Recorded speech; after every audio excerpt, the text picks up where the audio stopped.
দলে প্রয়াত নেতা সন্দীপ ঘোষের স্মরণ সভাকে ঘিরে বিজেপির কিষাণ মোর্চার জেলা নেতা ভগীরথ ঘোষের সাথে দলের মণ্ডল সাধারণ সম্পাদক বিশ্বজিৎ দাসের বিবাদ চরমে পৌঁছলো, যা করালো বচসা ধস্তাধস্তিতে। দুর্গাপুরের কাকসার মলামদিঘি অঞ্চলের এই ঘটনায় নিমেষে সোশ্যাল মিডিয়ায় ভাইরাল হলো সেই ভিডিও, যে ভিডিও সত্যতা অবশ্য যাচাই করেনি খাঁটি খবর।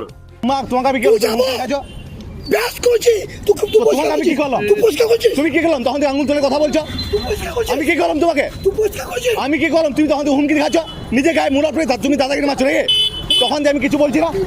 হ্যাঁ মারো, মারো মারো, মারো, হ্যাঁ মারো, তুমি মারো, আমাকে মারো তো, মারো দেখি তোমার, মারো মারো, তুমি মারো তো, আমি মার খাবো, তুমি মারো, তুমি মারো। তাহলে ও আমার এখানকার হুমকি দেখাচ্ছে। মঙ্গলবার সকাল সকাল বিজেপির কিষাণ মোর্চার জেলা নেতা ভগীরথ ঘোষ রূপগঞ্জে গিয়ে প্রয়াত দলীয় নেতা সন্দীপ ঘোষের আবক্ষ মূর্তিতে মালা পরিয়ে আসেন। এরপরেই বেলা বাড়তে দলের জেলা সহ সভাপতি চন্দ্রশেখর বন্দ্যোপাধ্যায় উপস্থিতিতে দলের অন্যান্য নেতাদের সাথে দলের মলামদিঘি অঞ্চলের মণ্ডল সাধারণ সম্পাদক বিশ্বজিৎ দাস প্রয়াত দলীয় নেতা সন্দীপ ঘোষের আবক্ষ মূর্তিতে মালা পরান। মঙ্গলবার রাতে আচমকা মলামদিঘি ফাঁড়ির সামনে বিজেপি নেতা বিশ্বজিৎ দাস কিষাণ মোর্চার জেলা নেতা ভগীরথ ঘোষের ওপর চড়াও হয় বলে অভিযোগ, যে ভিডিও নিমেষেই ভাইরাল হয়ে যায় সোশ্যাল মিডিয়াতে। যদিও ভাইরাল ভিডিও সত্যতা যাচাই করেনি খাঁটি খবর। আমি তোমাকে কি করেছি? তুমি এত হুমকি দেখাচ্ছ, আর তুমি কেন হুমকি দেখাচ্ছ? তো তোমাকে আমি কি দেখাচ্ছ? আমি কি করলাম? তুমি কি করলাম তখন আঙুল তুলে কথা বলছো? আমি কি করলাম তোমাকে? আমি কি করলাম? তুমি তখন হুমকি দেখাচ্ছ নিজে গায়ে মুড়া পড়ে তুমি দাদাগিরি মারছো রেগে। তখন আমি কিছু বলছি না। হ্যাঁ মারো, মারো, মারো, মারো, হ্যাঁ মারো, তুমি মারো, আমাকে মারো তো, মারো দেখি তোমার, মারো মারো, তুমি মারো তো, আমি মার খাবো, তুমি মারো, তুমি মারো। তাহলে ও আমার এখানকার হুমকি দেখাচ্ছে। যে 9ই ডিসেম্বর সন্দীপ ঘোষ যখন শহীদ হয়েছে সেই মুহূর্তে আমি ছিলাম, তখন থেকে আমি বিজেপি পার্টিটা করছি। তো বর্তমানে কালকে যখন আমি সন্দীপ ঘোষের মূর্তি রোয়া মোছামো মালদান করি, সেই পরিপ্রেক্ষিতে যাই হোক হয়তো দলের একত্র কর্মী তো খুব উৎসাহিত হয়েছে, সেই পরিপ্রেক্ষিতে হয়তো দেখতে পারিনি বা তারা তো ভালো লাগেনি, জানি না কী কারণ যেন ভালো লাগেনি। সে মণ্ডলের জেনারেল সেক্রেটারির দায়িত্ব রয়েছে, আমি থানার সামনে ছিলাম যে কোনো একটা কারণবশত কাজ নিয়ে। তো সেই সময় সে এসে আমার উপরে চড়া হয়। তার একটাই বক্তব্য যে তুই কি পরিষ্কার করেছিস, বা তুই যদি পরিষ্কার করেছিস তো তুই মিডিয়ায় কেন বলবি, তুই কি অধিকার, তুই কি বর্তমানে পার্টিতে আছিস? তো আমি যদি পার্টিতে যদি নাই থাকি তাহলে আমার বর্তমান জেলা জেনারেল সেক্রেটারি আমার বলার কোনো প্রয়োজন নেই। তো বক্তব্য সেই জায়গাতে সে ইট নিয়ে আমাকে মারধর করার চেষ্টা করে, এবং সে পার্টির আমার মনে হয় সে পার্টির কোনো ভাবমূর্তি বা সংবিধান জানে না। তখন যদি কোনো বিষয় থাকে, অভ্যন্তরীণ যদি বিষয় থাকে, সেটা পার্টির উপনেতৃত্বকে জানানো দরকার।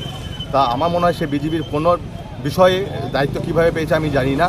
তো সেই হিসেবে ও রাস্তার মাঝেও বলার অধিকার নেই, সেটা উচ্চ নেতৃত্ব। প্রতিক্রিয়া দিতে রাজি হননি বিজেপির মণ্ডল স্তরের নেতা বিশ্বজিৎ দাস, উল্টে ধমকের সুরে ফোনে বিজেপি নেতা বিশ্বজিৎ দাসের প্রতিক্রিয়া, মলামদিঘিতে গিয়ে তার বক্তব্য নিতে হবে।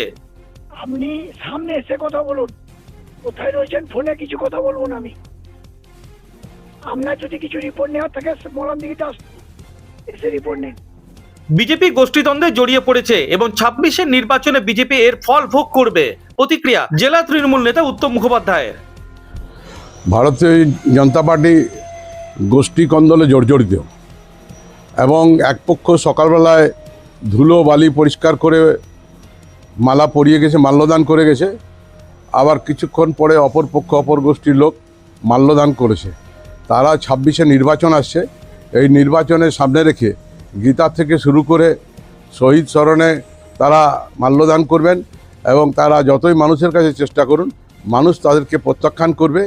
এসআইয়ের মধ্য দিয়ে আজকে বাংলায় পরিষ্কার হয়ে গেছে 240টার বেশি আসন নিয়ে মমতা বন্দ্যোপাধ্যায় চতুর্থবারের জন্য মুখ্যমন্ত্রী হচ্ছেন। এটা কান খুলে শুনে রাখুন। তৃণমূল বেশি লাফালাফি করছে, এর মধ্যে বিজেপির কোনো গোষ্ঠীদ্বন্দ্ব নেই। প্রতিক্রিয়া দুর্গাপুর পশ্চিমের বিজেপি বিধায়ক লক্ষণ ঘড়িয়ের।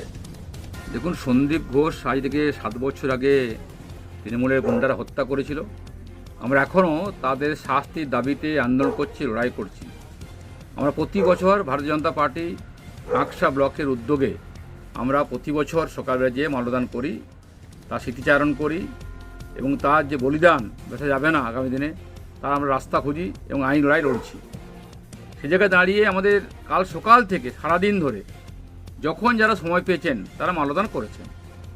স্বাভাবিক মাল্যদান হয়েছে, কেউ সকালে করেছেন, কেউ বিকেল করেছেন, দুপুরে করেছেন। এটা নিয়ে পরে অজয় তৃণমূল কংগ্রেস তারা ভূত দেখছেন, বিজেপি নিয়ে গোষ্ঠী দেখছেন। আমি তৃণমূল কংগ্রেসকে বলবো, বিজেপি এক আছে, অটুট আছে, 26-এর লড়াই তৃণমূলকে পর্যস্ত করবে। বিজেপির দুই নেতার এই ঠান্ডা লড়াই বেশ বিব্রত এখন গেরুয়া শিবিরের নেতারা। সামনের বছর বাংলায় ভোট রয়েছে, এর আগে দলের দ্বন্দ্ব কাটিয়ে কিভাবে বিজেপি দুর্গাপুর পূর্ব আসনে ঘুরে দাঁড়ায় সেটাই এখন দেখার বিষয়। দুর্গাপুরের কাকসা থেকে অনুরাধা সেনগুপ্তর রিপোর্ট, খাঁটি খবর।